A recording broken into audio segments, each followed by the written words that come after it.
I still remember the sting of that moment. The way her laughter cut through me like glass. My wife Emily wasn't just laughing, she was performing. She leaned against our porch rail, glass of wine in hand, voice loud enough for the neighbors across the street to hear. Honestly, she said, eyes flicking toward me with that mocking grin.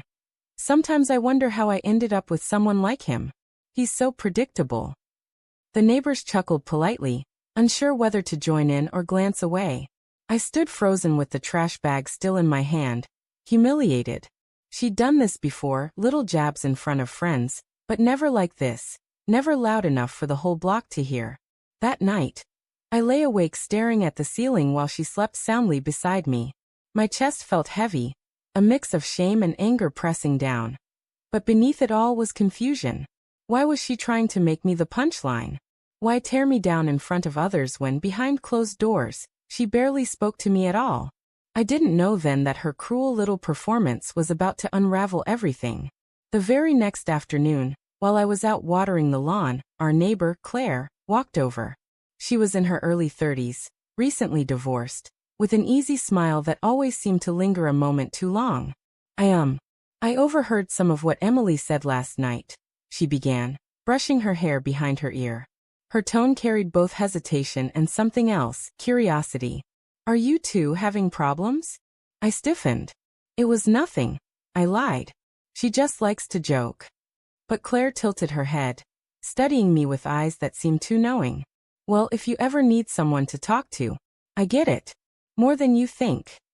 Her hand lingered on my arm a second too long, before she walked away. At first I dismissed it. Just neighborly concern, I told myself. But the truth is Claire wasn't wrong. Things with Emily had been distant for months.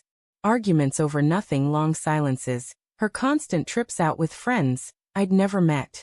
And now, Claire's words replayed in my head late at night when Emily slipped into bed smelling faintly of perfume that wasn't hers. A week later, Emily did it again. This time at a barbecue, surrounded by half the neighborhood. She rolled her eyes as I grilled burgers, muttering, "See? He even flips burgers like a dad from the 90s. So boring." Laughter erupted, but it felt forced. People glanced at me with awkward sympathy.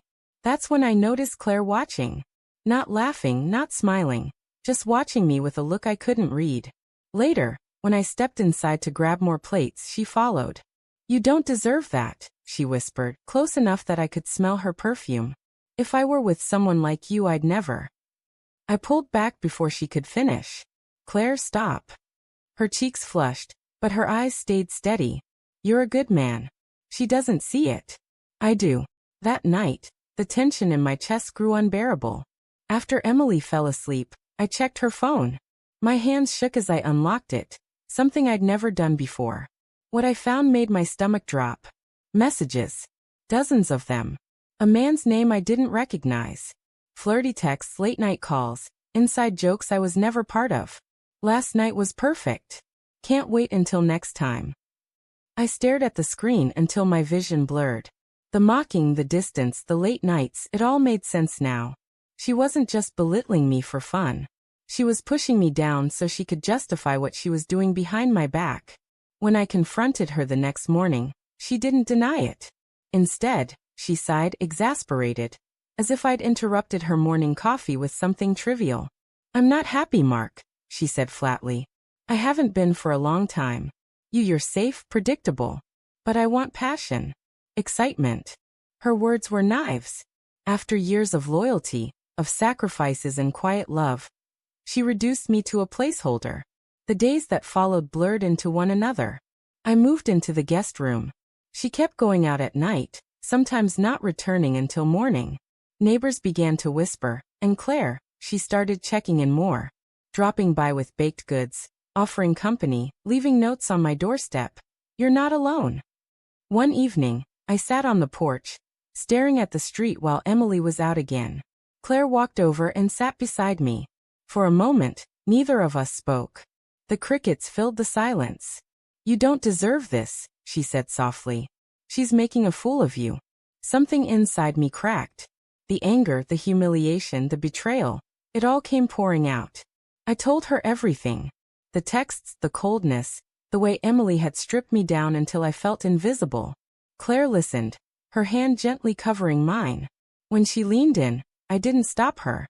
For the first time in months, I felt seen, wanted, alive. But just as her lips brushed mine, the sound of a car pulling into the driveway froze us both. Emily stepped out, keys in hand, eyes narrowing as she spotted us on the porch. The look on her face wasn't guilt, it was rage. "What the hell is this?" she spat, storming toward us.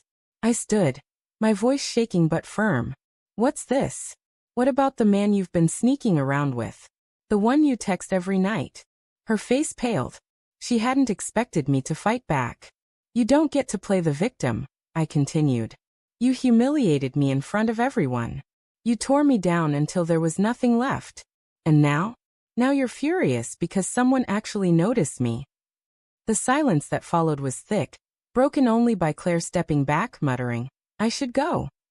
She slipped away, leaving Emily and me standing under the porch light, the truth hanging heavy in the air. The chaos that followed was ugly. Emily screamed, accused me of betrayal, of embarrassing her. I laughed bitterly at the irony. For once, I didn't let her words crush me. "I'm done," I said, my voice steady. "I won't be your punchline anymore." That night, I packed a bag and walked out. Claire didn't become some fairy tale ending. Life isn't that neat. What she gave me was something else. The push I needed to see the truth. Emily's betrayal didn't just break my heart. It stripped away my illusions. And as painful as it was, it freed me. Looking back, I see it clearly now. Sometimes the person who mocks you, who cuts you down in front of others, isn't just joking. They're revealing how little they value you. And sometimes, it takes chaos, betrayal, and the unexpected kindness of a stranger to remind you of your worth. I may have lost my marriage, but I found something far more important: myself.